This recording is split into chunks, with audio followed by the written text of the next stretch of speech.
Il faut que vous en parliez. On ne peut pas nous laisser comme ça. On veut du pain tous les jours. On ne peut pas avoir honte. Elle a quelque chose à dire, écoutez-la, on dirait Je ne peux plus avoir honte de la maladie. J'ai la syphilis. Je suis obligée de me cacher. Les bourgeois, c'est qu'eux qui ont les médicaments. Nous aussi, on veut des médicaments.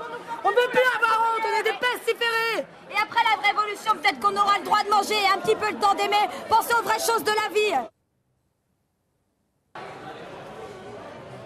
Bonsoir.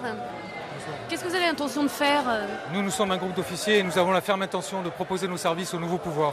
Oui, en effet, il nous paraît urgent de prendre en main l'organisation de cette formidable insurrection, à savoir l'encadrer, la diriger, la former et l'équiper, pour qu'enfin elle prenne la défense de ce nouveau pouvoir qui se met en place. Voilà. Je voudrais dire que si le peuple a montré son intelligence et son enthousiasme, l'organisation lui fait cruellement défaut. Notre rôle va être de mettre sur pied une armée parisienne efficace et qui marchera en bon ordre. Il y a effectivement le désordre, mais dans les quartiers populaires, il y a des volontaires qui se présentent, des cordonniers, d'autres gens, mais ils n'ont aucune expérience et on va en faire des vrais hommes pour occuper les forts et pour attaquer Versailles. Bonsoir. Pouvez-vous vous présenter, s'il vous plaît? Général Dombrowski. Colonel Okorovitch. Qu'est-ce que vous faites ici? Bon, on est venu ici aider les Français dans cette lutte contre la tyrannie et continuer la guerre que nous avons commencée il y a des années en Pologne.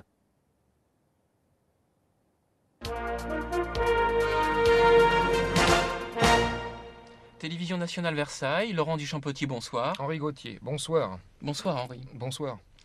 Alors ce soir, un nouveau sujet d'émission spéciale, sujet très controversé, les étrangers. On sait que le parti de l'étranger a joué un rôle déterminant dans le mouvement insurrectionnel. On me parle de ces noms accouchés dehors qu'on entend dans la commune. Ils viennent de partout. Dans toutes les réunions, dans tous les groupuscules, il y a des étrangers partout. C'est pas compliqué. Donc, si on regarde au niveau de la garde nationale, c'est infesté de Polonais. Oui, c'est Dombrowski, Krapilinski, Otlowicz et tous les skis de la Terre. On ne sait pas tous les skis de la Terre, on ne sait pas ce qu'ils viennent faire là. En tout cas, ils n'ont pas l'air de faire très bien leur travail, de toute manière. Vous avez déjà une expérience dans ce genre de conflit? Oui, bien sûr, on a fait plusieurs combats dans les villes, on a dirigé guérilla en Pologne, on a longue expérience de diriger armée non professionnelle. Merci. Merci.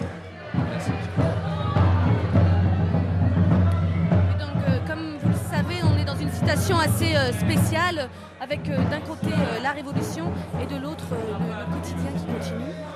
Donc là, nous nous trouvons dans l'église Saint-Ambroise du 11e arrondissement. Je comprends la peur, je comprends la détresse de l'âme, je comprends le refus de la souffrance. Que nos amis et voisins l'expriment par la colère, cela s'explique. Mais tuer. Pourquoi remplacer le dialogue, même difficile, par le meurtre sans raison? C'est une triple faute. D'abord, une faute politique.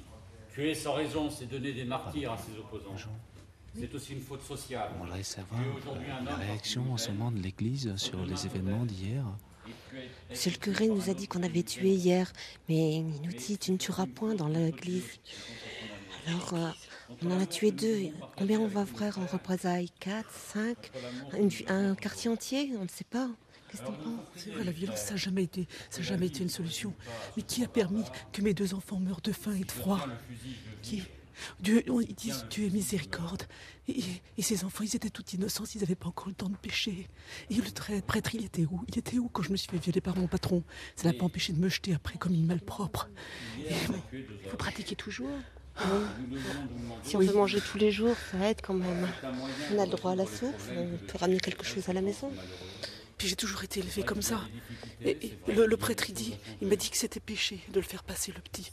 Mais maintenant, à quoi ça sert de faire des enfants s'ils doivent mourir maintenant? Et que Dieu nous laisse la liberté de choisir ce que nous ferons de la vie qu'il nous a donnée. Mais tuer n'a jamais résolu les problèmes. Dieu nous a donné la vie pour la vivre, pas pour la détruire. Ainsi soit-il. Bonjour mesdames, vous n'êtes pas à l'église en ce moment en train d'écouter le sermon? On n'est pas dans l'église, non. Pour nous, la religion, de toute façon, elle maintient les femmes dans l'ignorance et dans la passivité. Mais vous avez vu les enfants, là, comment on les éduque, toujours la tête en bas. Jamais il y en a une d'elles qui pourra lever les yeux et puis dire non, non, je suis contre, jamais. On leur apprend que la hiérarchie, l'Église est aux mains du pouvoir. Pas à penser par nous-mêmes. Et moi, j'aimerais que mon fils soit instruit, qu'il soit pas curé quand même. On leur apprend l'autorité divine.